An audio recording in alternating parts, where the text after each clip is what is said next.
Hey beauties, welcome back to my channel. In today's video I have with me a bag filled with empty products, mostly face products, and today I'm going to be giving you my final thoughts. I've seen these types of videos posted a lot on YouTube and I really think they are the most beneficial review. On my channel, you'll find lots of makeup tutorials, product reviews, and I always try to use the product several times before I introduce it on my channel. I rarely ever do any type of first impressions type videos because I don't think it's very fair. I want to really know the product, know how it goes on, the best way to use it, the best tools to use before I even talk about it, because I want you guys to really be able to get something out of my videos. But it does happen from time to time that my opinion from the moment I first use a product or talk about a product to the very end when it's completely finished, my opinion has completely changed. So that's what we're going to be doing today. I'm going to go through each of these items, give you my recommendations, let you know if it's worth the money, if it's something I'll be replacing, and if not, maybe what I would recommend instead. So let's begin. I have 4 foundations to talk about, which really does make sense because foundation is something that you're going to use every single day. It's very rare that I ever completely finish an eyeshadow palette or even an eyeshadow. Blushes and bronzers, yes, occasionally I'll go through them, but it definitely takes me a lot longer, whereas foundation is something that generally every 3 to 4 months you kind of need to replace just because you run out of it. So I'm going to start with this Giorgio Armani Power Fabric. When I first introduced this on my channel, and I would have to rewatch the video to know exactly what I said, but basically I said this was my favorite foundation ever. I loved it. I couldn't believe that I had waited so long to try it. It was relatively new, I think, whenever I first used this, and this is one of those products where my opinion has truly changed. As I have finished the Power Fabric, I kind of used it, loved it, reviewed it, and then it went to kind of the back of the foundation drawer. And then more recently, I brought it out again and have completely finished the bottle. So it is empty. I mean, I have scraped it, scraped it clean. In recent times using it, I have not loved it very much. I do like it if you are somebody who is incredibly oily, but perhaps my skin has just changed since I first started using it. I think it is too matte. It's too matte, it's too powdery, it's too drying. I don't think the color was as great as I had initially thought. So the Power Fabric for me, it's not that it's a bad foundation in general, it's just maybe not right for me anymore. I have found so many foundations that I truly love more than this one. So this is something that I will not be replacing. The next foundation I have here is the Chanel Le Beige, which is a medium to full coverage foundation. It also has a natural matte finish and then SPF 25. So right off the bat, the stats are very similar to the Armani Power Fabric. If I had to choose between the two, I would still say the Le Beige from Chanel. It also has Cilantro extract, which is a natural botanical that Chanel uses in a lot of their foundations. It helps the skin to protect itself from the sun. It is a healthy glow foundation, however, it is not very luminous. There are plenty of more luminous, dewy, glowing foundations on the market, so if that's what you're going for, this wouldn't necessarily be right. There's just a lot of other foundations that I think I prefer, sort of the same to the Armani. I would still recommend the Lancome Tinty Doll and the YSL All Hours to the Chanel Le Beige. Chanel does have a good shade range. They don't have a great shade range. They have the beige or the beige rose, and then they don't have a lot of darker shades. It just can be a little bit trickier to find a foundation match. If you're lucky enough to find a good one, then great. I love all of the Chanel foundations. I just don't think I really have a reason to replace this just yet. I've already managed to talk a lot about these foundations, the Lancome Tinty Doll and YSL. This is not the All Hours, this is the stick, which I'll get to in a minute. But the Lancome Tinty Doll foundation is one of my top favorite all-time foundations. I have already replaced it. I think I have 2 backups in 2 different shades, one that's for lighter and then another one when I have sunless tanned. So it goes without saying that I highly recommend and would replace this foundation. I never really want to go without it. It's just one of those foundations. It has a natural matte finish. It's not super powdery matte or quite as matte as the Armani, but it also has a great shade range. It's long wearing. It is a 24-hour makeup. I've never worn it for 24 hours. I would not recommend you do that. However, it is a great makeup to wear if you have photos, if it's going to be outside, if you need something that's incredibly long wearing. I would recommend this. It's a little bit softer though than Double Wear or even the Tint Ultra Tenue from Chanel or other long wear foundations that tend to be almost too long wear. It can feel sticky or heavy or like paint on the face. The Lancome Tinty Doll doesn't feel that way at all. It's very comfortable to wear, which I think is why I always gravitate towards it.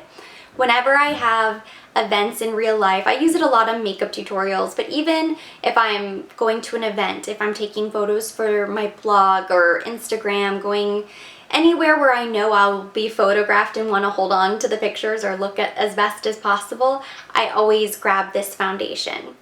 It's sort of ironic because the YSL foundation that I ran out of and immediately replaced was actually the All Hours Stick Foundation, which I did a full Foundation 411 review on my channel right after it launched.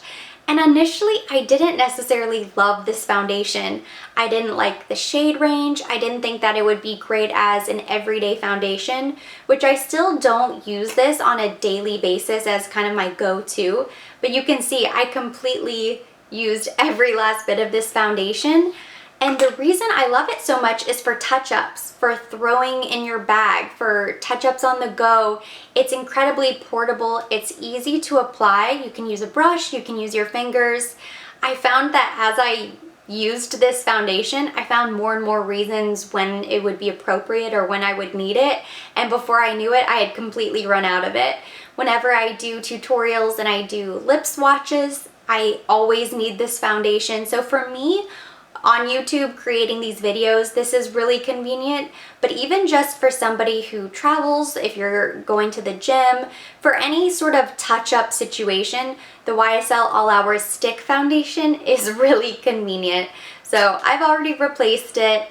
I'm sure if there are other stick foundations that you love, that you have a good shade in, those are probably work just as well. I don't think it's necessarily the formula why I love this so much as the convenience. These next two products are not foundation, but they are still for the face.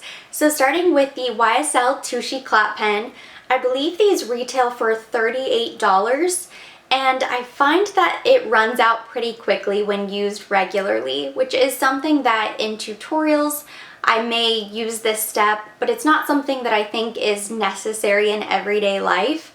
There are people who will use this as their concealer, in which case I think that is absolutely fine. It's a great value if you just like a very light, easy to blend concealer touch-up stick. This is perfect.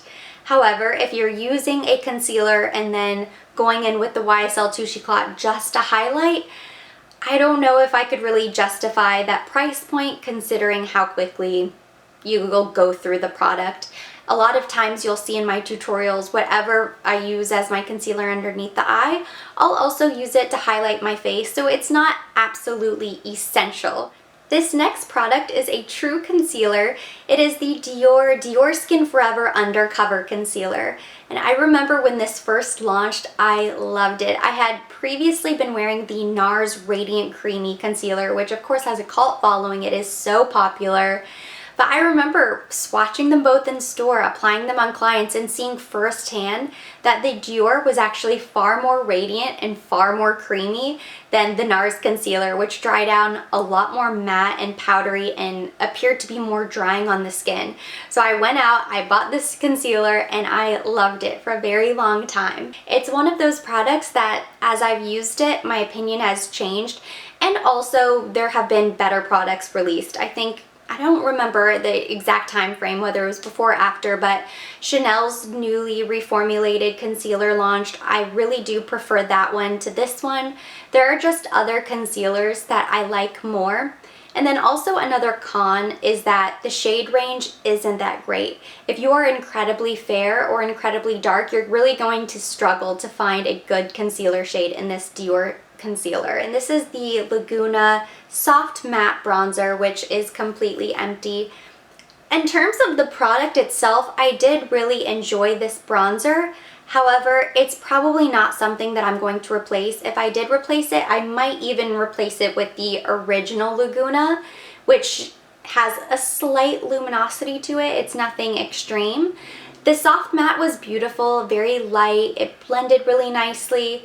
But also, I just am not a huge fan of this packaging. The black compact, it picks up filth so easily. And it's not the worst thing in the world, but I don't like having makeup that just always looks permanently stained and dirty. It's too high of a price point. It feels really nice and soft, but that soft texture just picks up grime. So I find that any of my NARS packaging, it ends up looking not black at all, but gray and dusty and like back from the dead to haunt me. So I'm not really a huge fan of this packaging. I did like the bronzer, but there are other bronzers that I prefer. I think my Guerlain bronzer is something that I will replace whenever I do run out of that. But I do like NARS as a brand. I don't want to feel like I'm knocking them. I don't know. This is not something that I'm gonna spend my money on again. I have one lip product here. This is a lip gloss from Chantecaille, which is a brand that I love. This is the shade Glee. It was a bright, vibrant, pink, sparkly lip gloss, which I probably have about 20 bright, pink, sparkly lip glosses.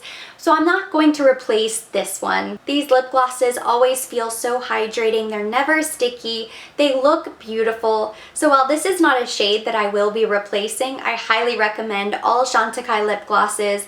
I always keep one or two. I always have one in my purse. So I have other shades on hand. I don't necessarily need to replace this one just yet. And that's kind of the way with lip products. Unless it's something incredibly special, I always kind of find something else that I will love just as much. Last but certainly not least are these two skincare items.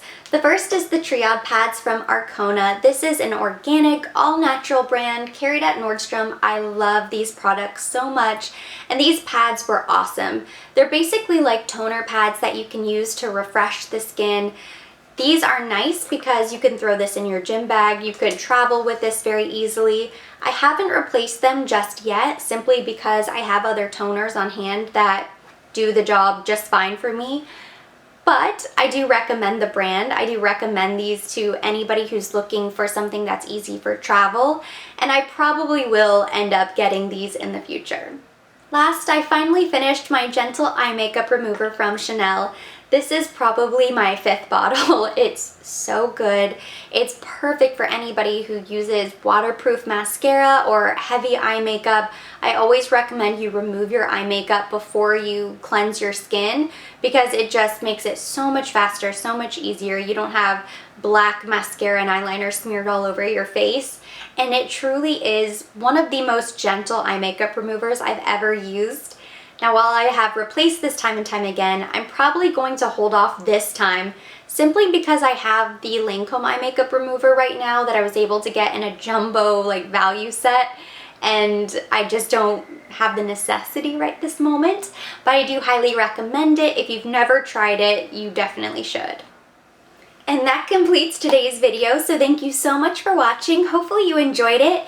Definitely let me know below in the comments if you like this type of video so I know whether or not I need to hold on to my empty products instead of just throwing them in the trash.